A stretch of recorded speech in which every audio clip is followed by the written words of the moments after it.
அதுல தண்ணி இல்ல. அது தெரியுது. காலையில பானை நிறைய தண்ணி இருந்தது. எல்லாத்தையும் நான் தான் குடிச்சேன். முழு பானையுமா? உனக்கா ஒரு பெரிய அண்டாவை வாங்கி வைக்கணும் போல இருக்கு.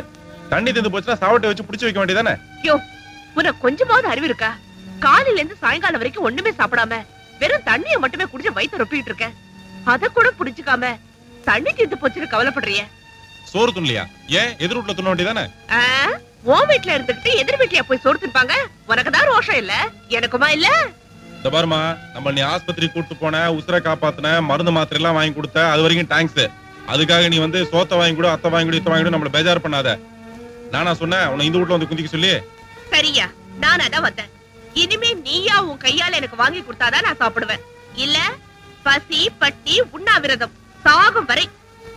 திருட்டு தரமா நீ மாத்திரம் சாப்பிட்டு வந்த, அப்புறம் உன் வயிறு வலிக்கும். ஆமா.